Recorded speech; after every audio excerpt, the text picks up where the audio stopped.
Hi everyone, my name is Maria Perez Cejuela. I'm a trainer at Capture One. We're going to be waiting just for 1 more minute, something like that, to see if someone else is coming to see us today.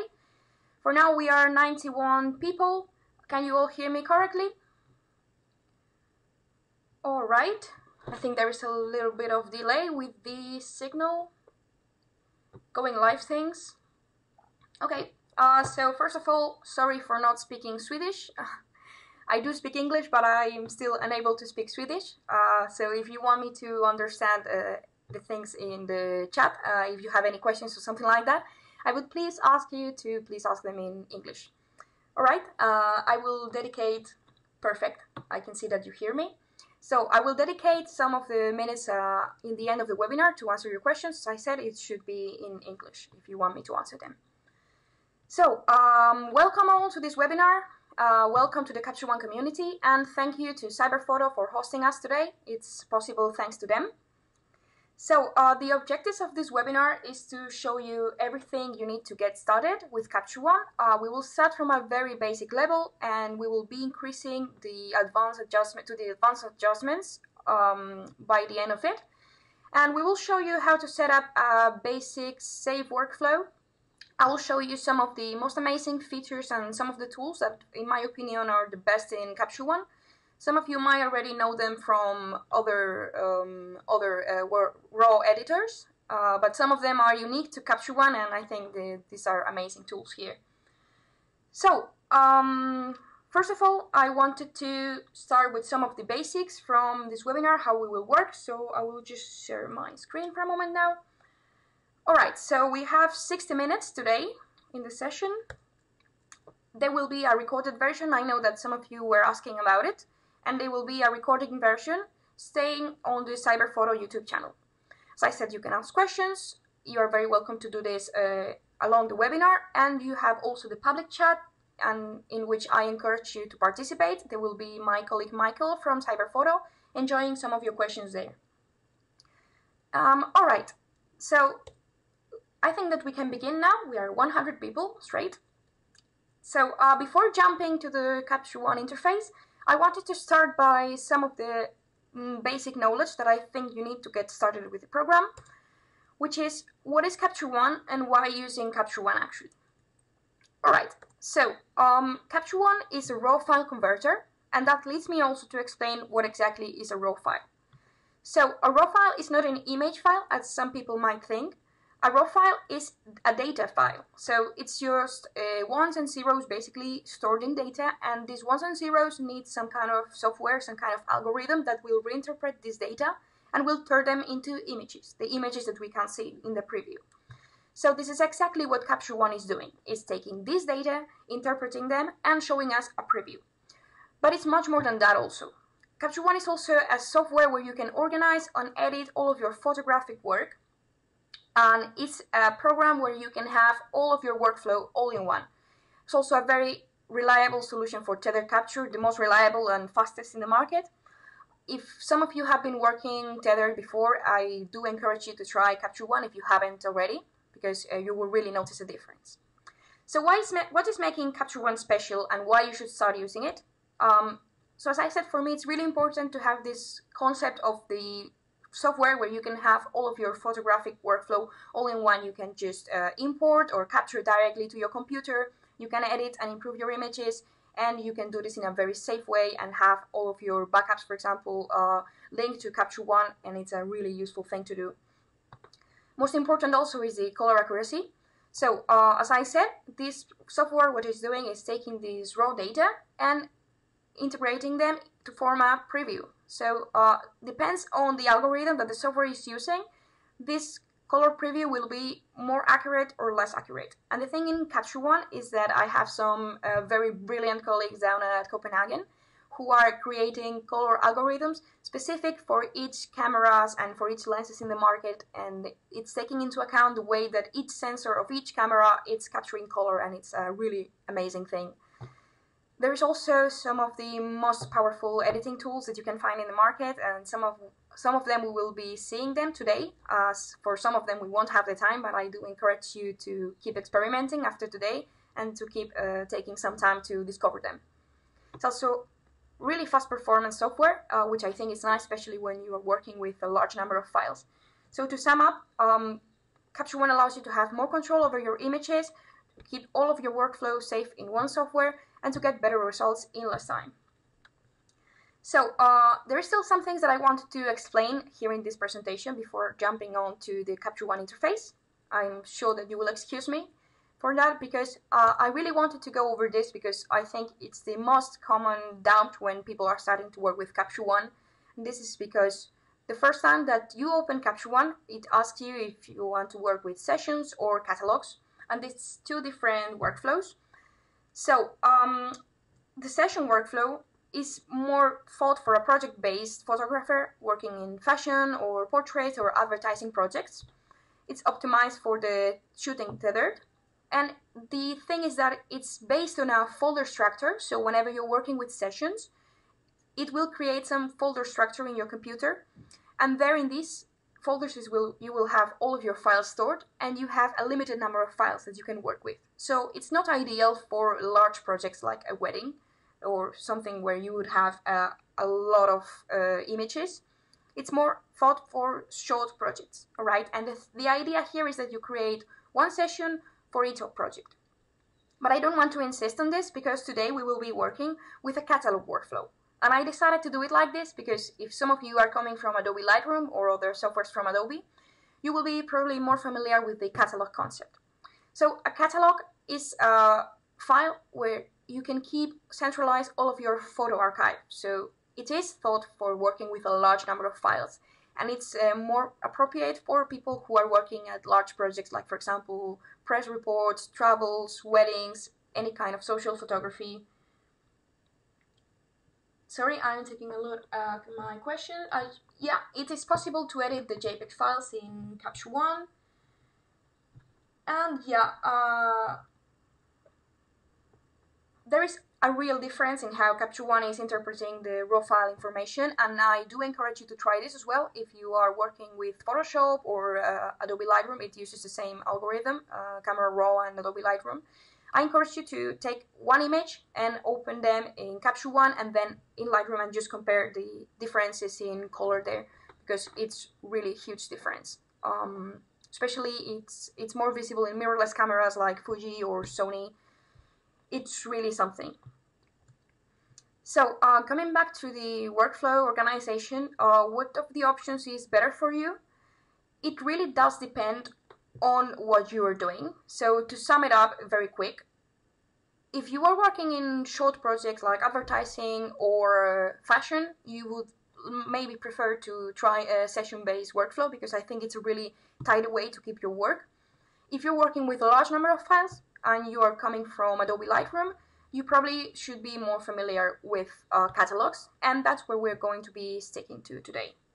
So let's get down to it. As I understood, you have a sample session with some files that I sent over to Cyberphoto, and that it should have reached you by now. So you can keep the session and just play around with it, and you are very welcome to edit the files as I go. You can follow me in that, or you can do it later as you prefer. What I'm going to do right now is I'm not going to work from the session. I'm going to create a new catalog. Okay, so I'm going to jump to my screen now. You're going to be seeing me in a while. Okay, so let me just go back to Capture One here. And here is the interface of Capture One. Instead of clicking here and opening the session, you can work from the session as you prefer, or you can just follow my steps. So I'm just going to create a new catalog, and I'm going to call it webinar. It will be stored on my desktop. I'm making sure of that, and I hit OK. So this is right now the Capture One interface.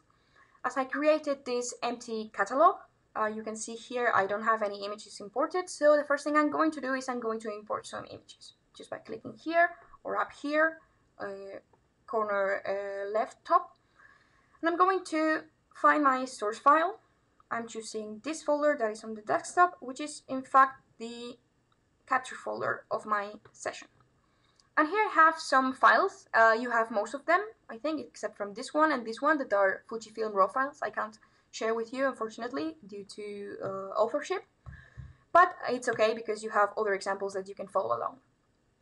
So there is something I really like to highlight here, which is the destination of import. So I will just show you my face again for a moment, because I think it's really effective for you to remember this, that it's really, really, really important when you are working with catalogs that you always import to the current location. Because what happens when you import to the current location is that the raw files are not being duplicated, okay? They stay right where they are, and what Capture One is doing is just taking this source from where they are stored and creating some previews. And then you will be working only with the previews, all right? And this allows the catalog to be very fast and to have a very good performance.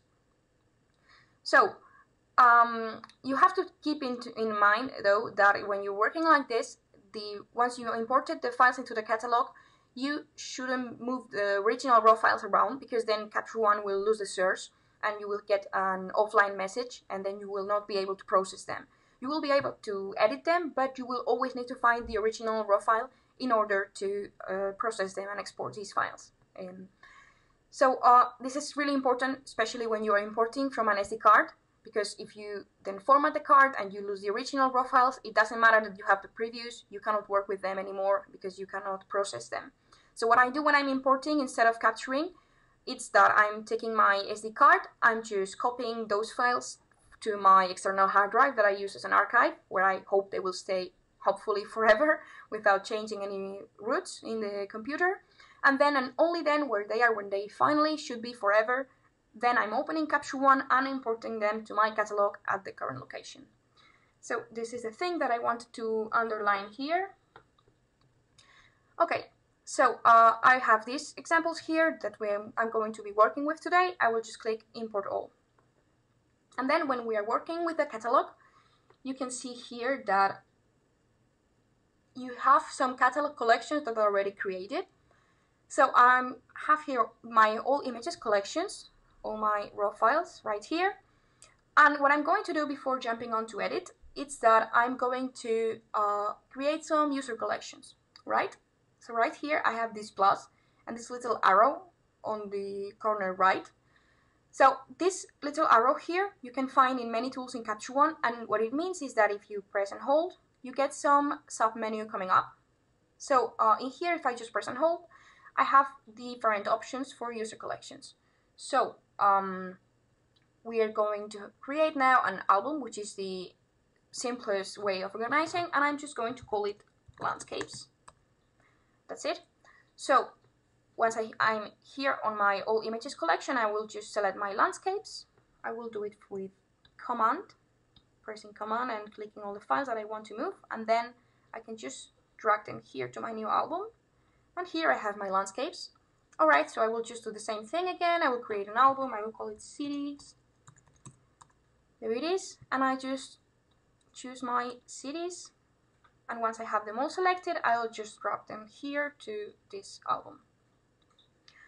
Okay, so I will just create a last album, which I will call Fujifilm. Someone there was asking about Fujifilm files, and I think that it's just brilliant the way that Capture One works with Fujifilm files, and this is why I want to keep them separate, because I wanted to show you some certain special things about Fujifilm files.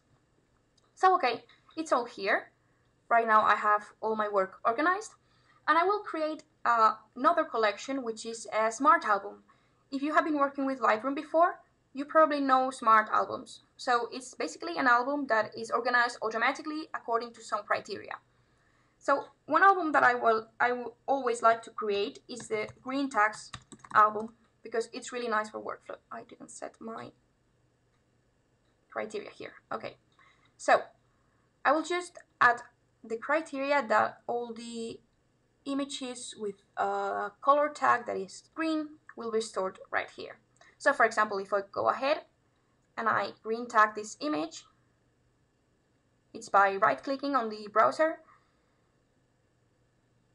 You right-click here, and then automatically all the green tags will come to this smart album.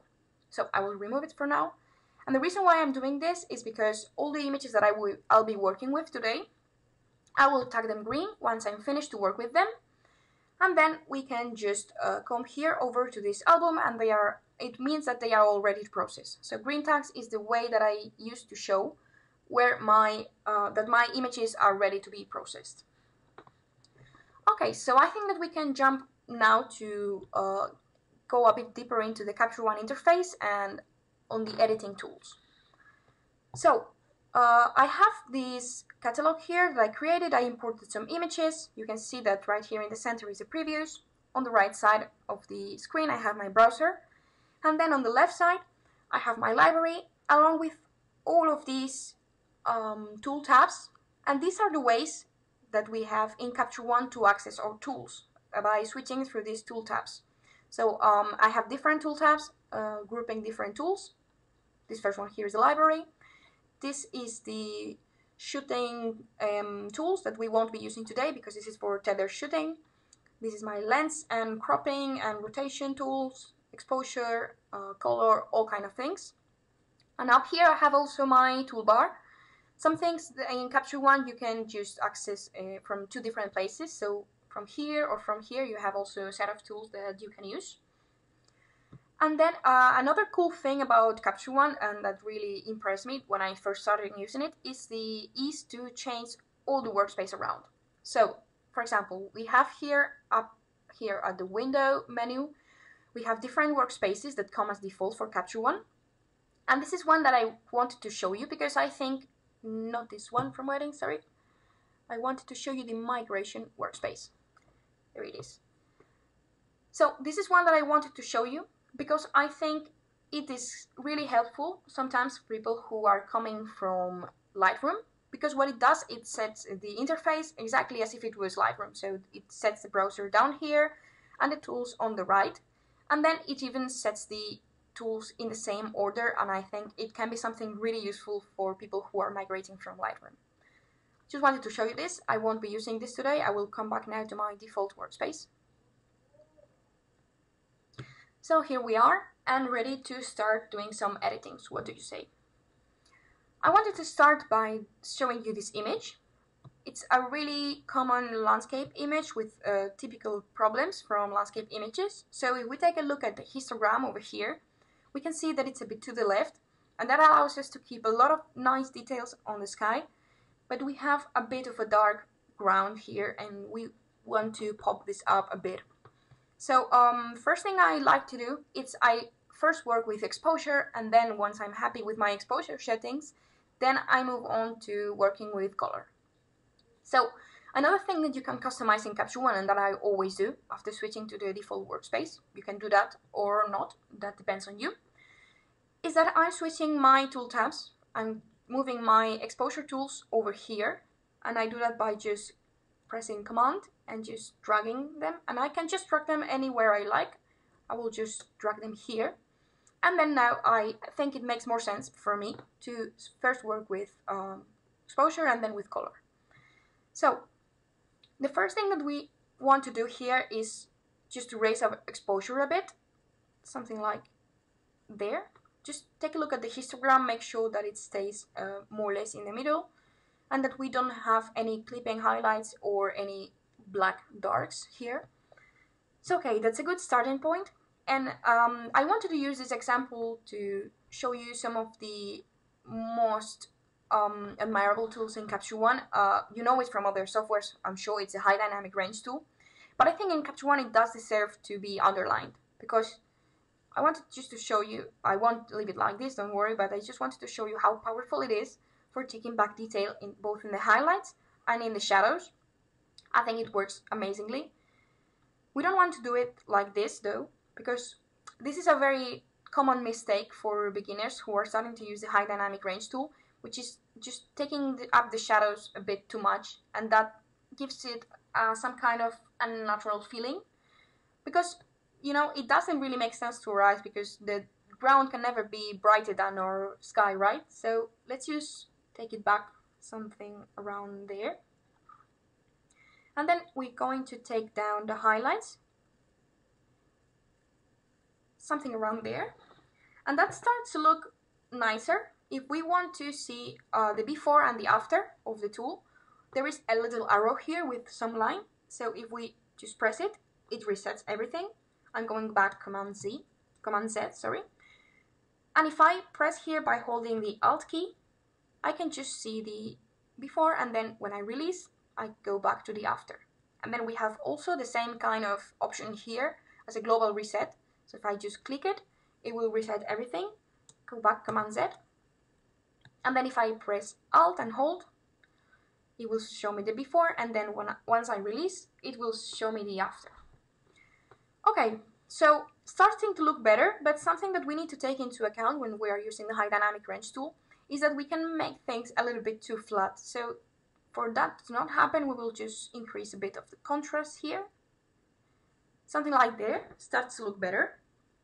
And then we can even be more precise by using the white and black sliders here at the high dynamic range tool. So we can just go a bit higher on the whites and a bit lower on the blacks, and then just play around like this until you are satisfied with the result. So starting to look much better here. Let's see the before and the after again. But then there is another tool that I think that this image needs, which is the clarity. Probably you have used the clarity before, and Capture One is a little bit more advanced, the options that you have here, because you have different clarity methods, and you have also two sliders, one for clarity and one for structure. I think it's nice to underline here that what clarity is doing is that it's adjusting the contrast, but only on the middle tones. So it won't adjust or white or blacks too much, just the middle tones. So if we go ahead and go a bit right on the tool, you can see what it's doing. I'm going to show the before and the after. So by increasing the contrast in the middle tones, what it's doing, it's giving nice volume to things and making things pop up a lot. So I'm not going to go so far there, something around there. And I think this is looking much better now. So I think that I'm happy around my exposure here. Maybe I could just pop up the shadows a bit more, something like there. I'm happy there. So what I do now is I just going to start playing around with color. I'm not going to go deep into color here because this is going to be the most of the basic edits, just with sliders that you all know. And then I'm just going to something like there. Okay, I'm happy with this. Oh wait, there is this little dust spot here that we can also remove with Capture One. We have up here on the toolbar this little circle, and this is the dust removal. So I just take this tool, I click here, and voila, it's gone. And if I want to, I want this circle to go away, I go just here and switch tools again. So did quite a nice job here.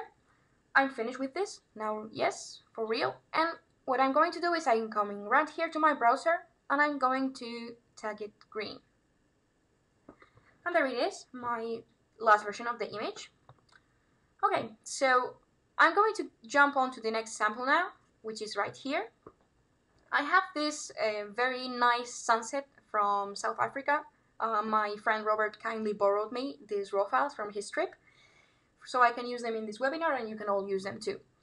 So I have this image here, which is very nice, and it's also very contrasted, and the highlights are quite blown, especially here. So we're going to be testing also what the high dynamic range tool can do. Just keep in mind that even if you can take back a lot of detail, if it's completely blown and all the information is out of the histogram, it doesn't perform miracles, okay? But I think that we're going to be able to take some things back from here. So the first thing I'm going to do is I'm going to apply some cropping here. So I can do this either from the lens and cropping tool tab here or from here. It depends. So what I'm going to do is I'm going to, I think that it has some cropping already. No, it does not. Okay. So I'm just clicking here and holding, and you can see, as I told you before, there is this little arrow here, and it means that I will just press and hold, and I have all these options here. For cropping in Capture One, you have different options. You can just choose to keep the original aspect ratio like this, or you have also here different kind of aspect ratios. So for example, this 16:9 in a panoramic aspect ratio, which I think will work just fine for this image. I'm quite a fan of panoramic aspect ratios. So once I'm happy, I just click enter, and there it is. That's my final cropping. All right, so I have my cropping as I wanted now. And now I want to be working with exposure again. So the first thing I want to do is, if we take a look at the histogram, we always start by taking a look at the histogram. We will just take down the exposure a bit.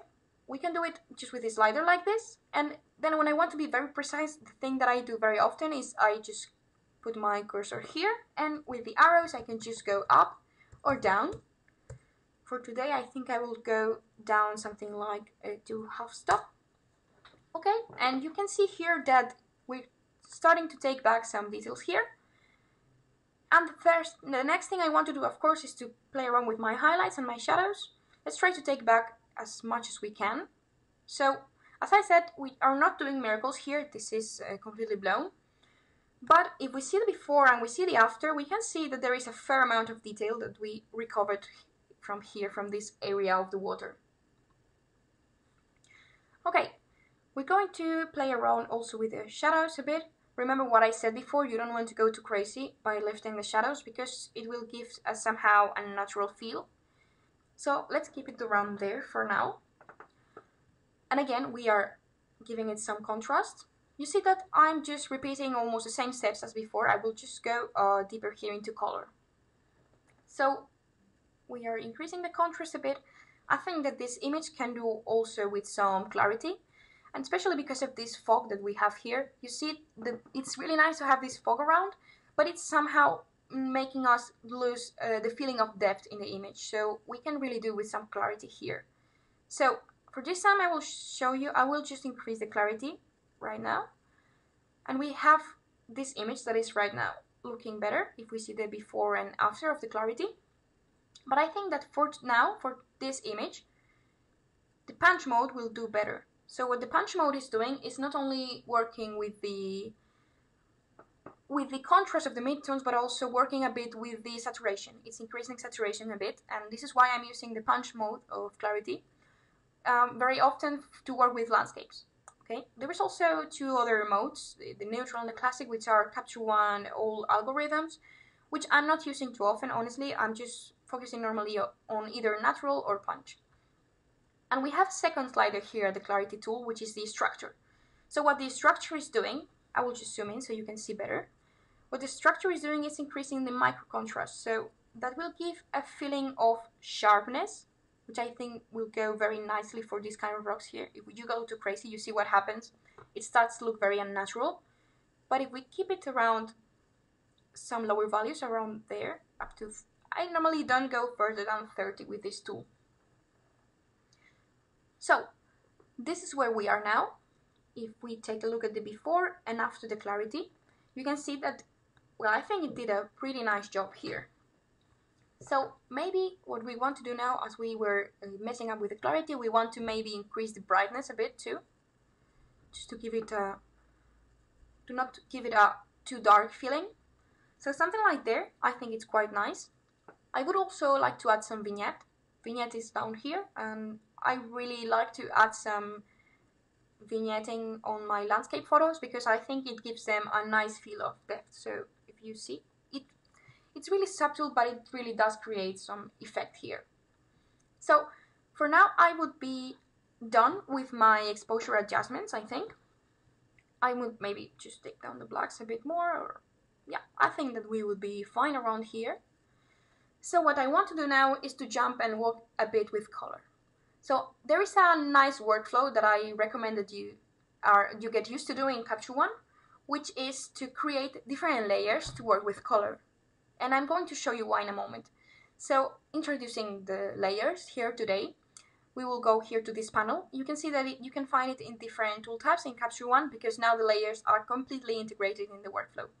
So I'm coming back to my layers panel, and right here I have this little arrow with a plus, and I just click and hold, and what I'm going to do is I'm going to create a new fill layer. So I will give it a name, let's be tidy, and I'm going to call it color grading.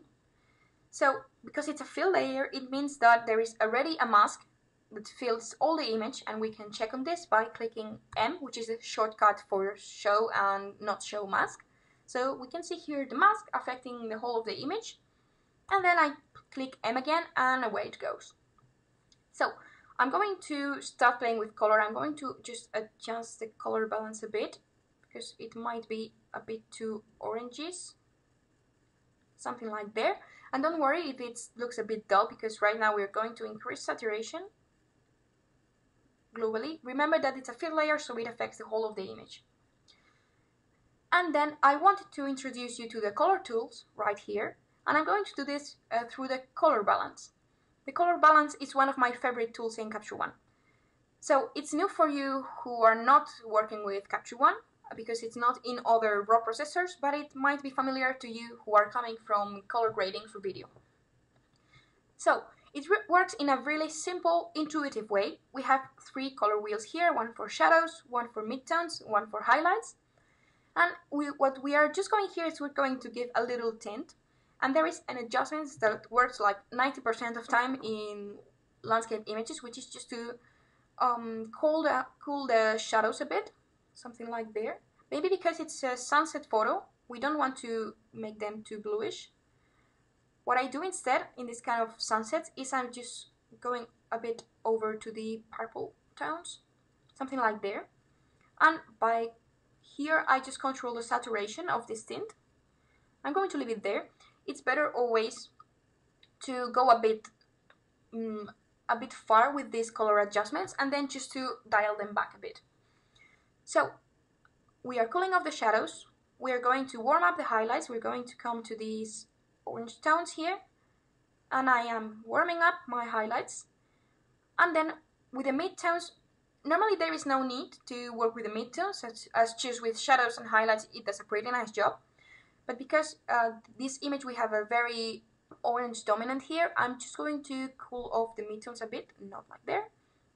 But if we take some of the tones here between the blues and the greens, I think if we just increase them like that, it will work really nice. I'm going a bit higher with my highlights there. And we just do the adjustments to what we feel like, because this is something very personal. Okay, so if we see the before and after of the color grading, this is the before and this is the after. I think it's looking better right now. And then if we feel that we just went too far with the color adjustments, we can always just come here to the opacity of the layer and just go back a bit. This is 0, this is 100, and we can just stay in any point in the middle where we feel that is better suiting the image. Right there. And then we can of course come back to here and rise up the saturation or anything like that. And if we feel like after working with color we want to go back to working with exposure, we can just do it because it's in the background layer and it hasn't gone anywhere. So this is the whole idea of working with layers for color. The whole idea is to work with the opacity slider, and I'm going to be doing that along the whole webinar. And I really do recommend you to set up the workflow like this, because if you get used to do it like this, it's really, really useful in the long term. So okay, I'm done with this image. I'm just going here, I right click it, and I'm going to tag it green. Alright, so I'm just going to jump to the next example. I don't know if there's any questions. You want to make the spot stand out. There is an option to do it. Yeah, you can just work with the curves and increase the contrast, and then you can make all of these spots pop up. There isn't like a automated function for that, but you can sure do it by just increasing the contrast, or just working the contrast here, or just working with the curves. Just making a very exaggerated curve like this will make any artifacts pop up. I'm going back, Command Z, and that's it. Alright, I'm going to jump now to my next example, which is right here. This has some kind of cropping. Okay, I don't know where this cropping is coming from, but there it is. So we have this very nice image from some elephants here in South Africa. I already applied the cropping here because it's coming from another test session, but okay, there it is. It will be the original photo. I told you that I quite like the panoramic format, and I think that for this image it works brilliantly, because my whole objective here with this editing is just to make this elephant here pop out, because we don't care about this rain in the background. We just want to see the special thing here, which is the elephant. So, first of all, I'm taking my cropping tool. I'm going to set the panoramic aspect ratio, and I come down here and I apply the cropping, just like that. I think it's a nice cropping for this image. So before jumping on to working with color, I wanted to use this image here as an example to show you how the color editor works. But first of all, I'm just going to play a bit with the exposure, the contrast, lifting up some shadows, going down with some blacks. Probably let's just reduce the overall brightness a bit.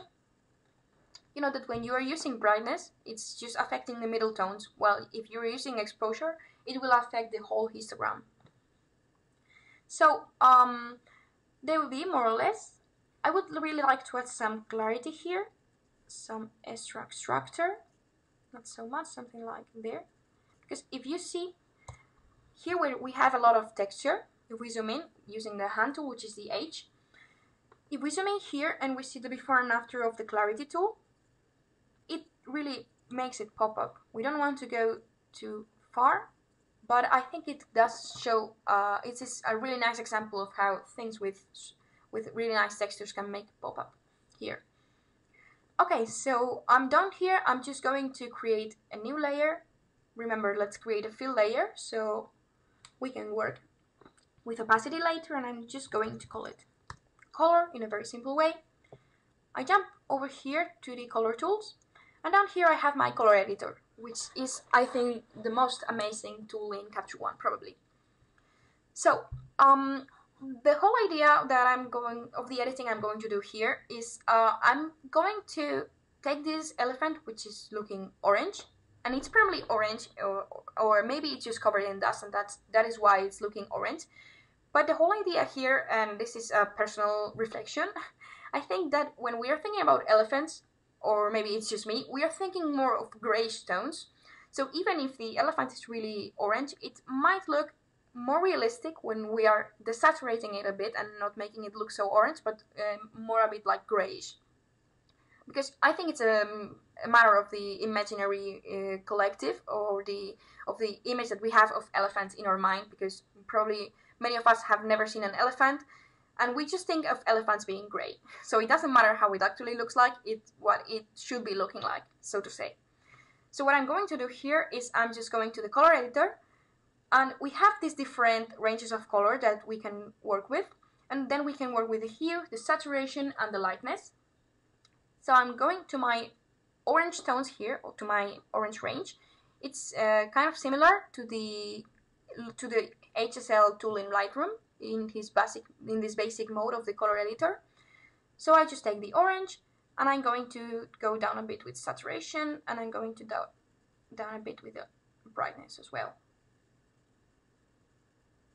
Something like there, and you can see, I don't know, does it make sense to you? You can just comment your thoughts. I think it makes sense like this, visually. And I'm also going to make it stand out a bit more, so for that I'm going to take the greens, and I'm going to go down a bit with the brightness of these greens, and I'm going to desaturate them a bit too. Alright, we could also do the same with the yellows. Maybe it's a bit too unsaturated, so maybe just go up a bit with the yellows. Something like there. And if you see the before and the after, I think it did a really nice job with color here. We don't have any color artifacts. It just worked in a very nice and smooth way.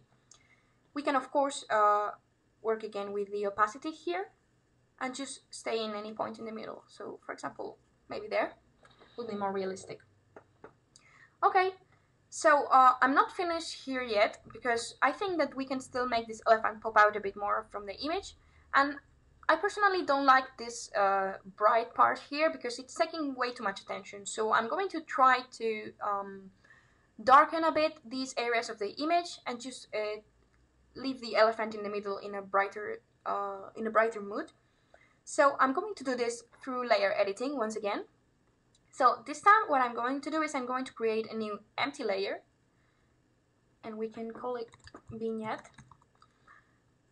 And if you press M right now, you will see that there is no mask here, so we need to create this mask ourselves. So for this I'm going to just create a radial gradient, which is right here. You can just take it from here and draw your gradient.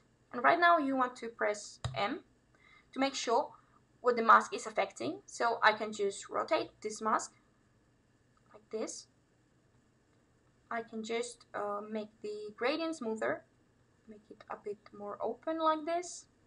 I really like to do smooth gradients when I'm working with this kind of way to vignette. Okay, something like there. I hit M, and then I just come here again to my exposure, and I'm going to go a bit down with my exposure and a bit down with my brightness. Let's see. There it is. I will unsaturate this a bit because I think it's a bit too saturated. Something like there. Alright, so I'm going to change tools so we don't see this coming up all the time. So if we see the before and the after of the layer, this is how we do it. You can see that it's starting to work, but I think that we can still take it a bit down here. So I'm just going to create another layer, and I'm going to create a gradient. I'm just going to call it linear gradient. I'm trying to be organized with my layers, always giving them names. I don't always succeed, but today I'm going to do it the nice way. So I'm just going to create a linear gradient, which is way over here. I hit M, I see the mask. And another cool thing with Capture One and gradients is that we can just hold Alt while moving these handles, and we can make asymmetrical gradients. Something like there. And then I can just lower the brightness here a bit more. I think that is working much better if we see the before and the after of the whole image. I think we got a nice result here. Of course, working with color is something totally personal, but I'm satisfied here, so I'm just going to come here and I'm going to give it a green tap. And that's it. These are the images that I worked with right now. And I'm done with landscapes. For now, I'm just going to come over here to the cities. And I wanted to show you another way that the color editor is working, because we can work with wide color ranges like we did before, and it can sometimes work very well. But some other times, we really want to be precise in what we are doing with color. And I think that this example is great for this, because we have this boat here. This is Copenhagen. We have this boat here, and we have some buildings in the background. And I do like this scene a lot, but I think that the boat is taking a bit too much of attention here. So what we're going to do is we're going to work with the color editor and try to lower the saturation and the brightness of this boat here. But just the boat without affecting the other parts of the image. So first of all, just going a bit up on the exposure and giving it some contrast. Okay, there we are. Then just to keep a nice tidy workflow, I'm going to do the same thing. I'm going to create a fill layer and I'm going to call it boat. Just like that.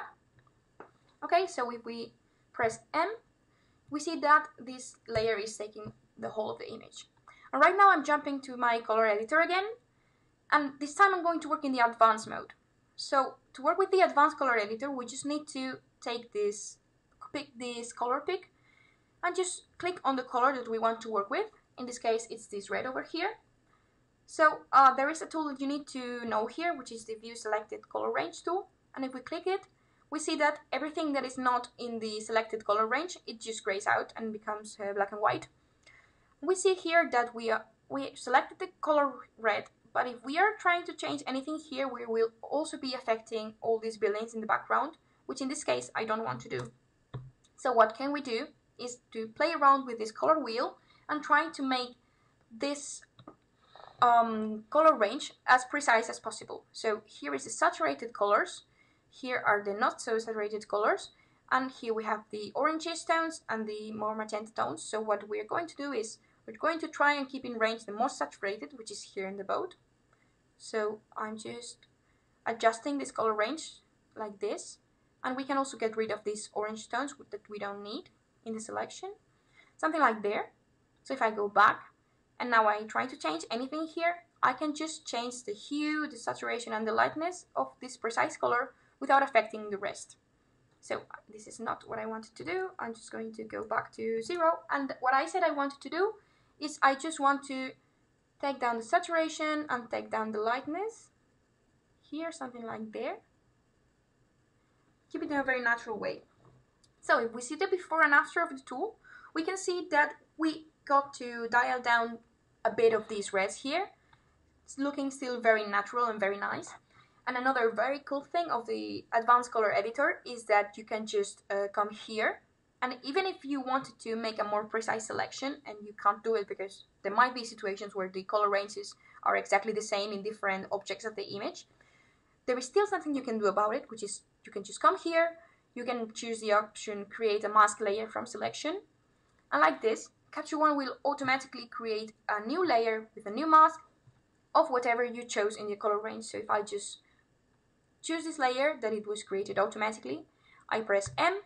I can see here that I have all my reds of the boat separately in a different layer, and this means that I can just work with any of the other tools in Capture One right now. I think that's pretty cool. I don't want to do this adjustment, so I will just unclick it, but I think I'm ready for this image. So I'm just coming here and I am color tagging it green. Very nice. So we still have some time left. I think that we can still do one more example.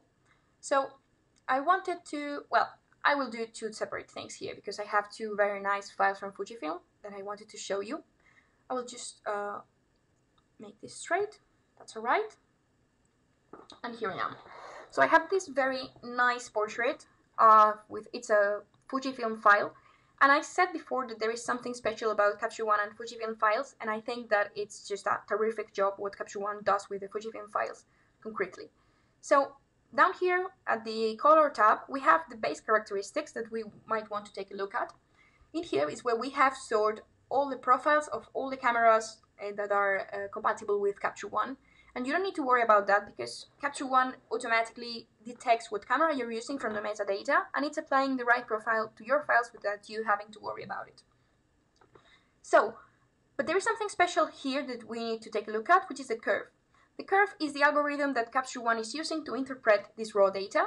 And in Capture One and Fujifilm, what we have here is that we have access to all the Fujifilm film simulations. The same ones that you can access from your camera, from your Fujifilm camera, you have also here. Unfortunately, this is just available for Fujifilm, as I said, but it's just so nice to see what it does to our files. It just gives us a great starting point, and even if you're working with Fujifilm and you have set a concrete film simulation from your camera, Capture One will detect it as well, right? So what we're going to do now, I'm going to create some dark mood in this image. I will just show I will use the classic Chrome film simulation, which I really like. And then I just wanted to show you very briefly. I can just clone this variant to show you this. This is worth mentioning. In Capture One, we have a different kind of curve that we have in other software. So we have the RGB curve, but we have also the Luma curve. And the Luma curve is great for working with portraits like this one, because if I want to give it a really nice crispy contrast here, and I just do this with the RGB curve, you can see that the skin tones here are going a bit over the top. They are just getting too saturated, and it's getting some red tones that we don't really like here, or I personally don't like them. So if we do the same kind of thing, this is the variant I cloned. This is just the same image with the same adjustments I did before with the classic Chrome film simulation. So if we do this from the Luma curve and I apply exactly the same kind of curve, you can see the difference here. It's more or less the same, yeah, something like there, just to make it the same.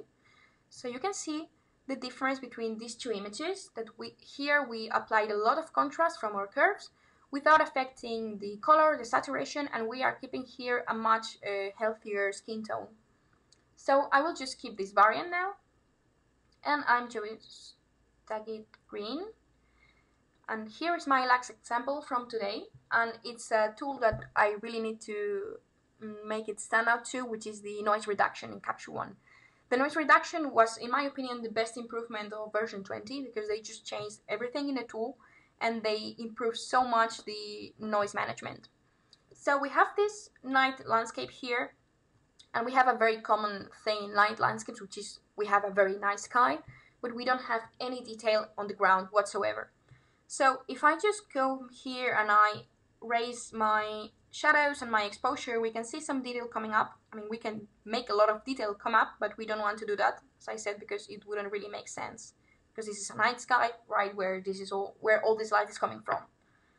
So I'm just coming here, and we see that there is a problem because I can see a lot of noise popping up. So if I wanted to apply a noise reduction to the whole image, you see here. So it does look better here with the noise, but what's happening in the sky is that some of the little stars there are getting blurred, and it's not nice because we took a lot of effort probably to take this photo. So I'm just going to reset the whole thing, and I'm just going to apply the noise reduction locally to the point where I need it, which is right here on my ground. So I'm just creating a new empty layer, and as I did before, I'm just choosing a gradient, which is one of the most simple and nice ways to draw masks. I hit M, the shortcut for show mask, and I can just adjust this mask as I want it to, something like there. And then right now, as I'm only affecting my adjustments here inside my mask, I can just go up a bit with the exposure and a bit with the shadows. We don't want to go too far there, something like there that just allows us to see something without it looking unnatural.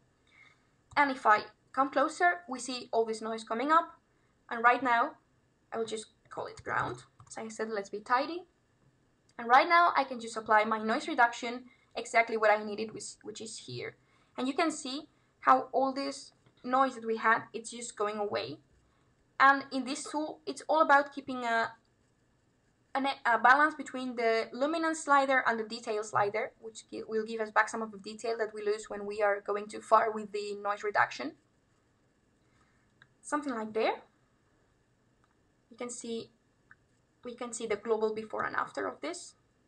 So not bad, is it? So pretty nice. Just to be over with this image, I will just come back to the background. I think that we can just cool it a bit, something like there, and maybe just increase saturation a tiny bit. Sorry, right there. Let's just increase the saturation a bit. And there we are. I think that's the end of it. So I'm just coming here and I'm tagging it green. Okay, that's it. This is what I had for today. So we are now ready to process. So I'm going here to my green tags color album, and this is why I did it, just to have all these images here ready to process right now. So I'm going to select them all by clicking Command A, and I'm going over here to just process these images. And here we have all of our process recipes.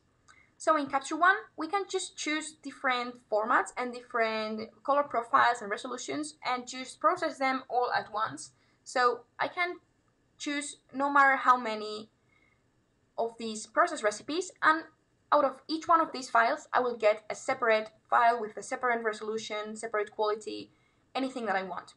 So for example, for today, I'm just going to use this recipe here, which is a JPEG for web use.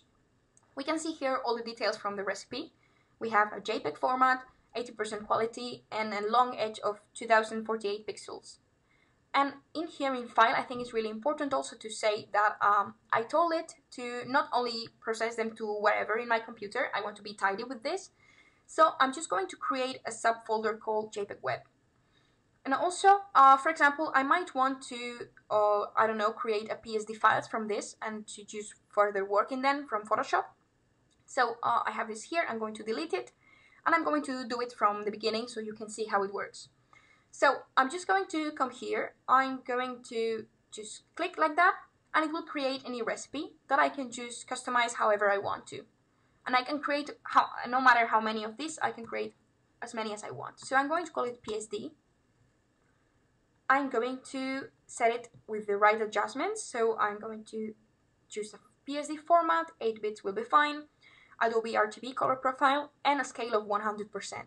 We could even tell it to just open it with Photoshop right afterwards, but I won't do it right now.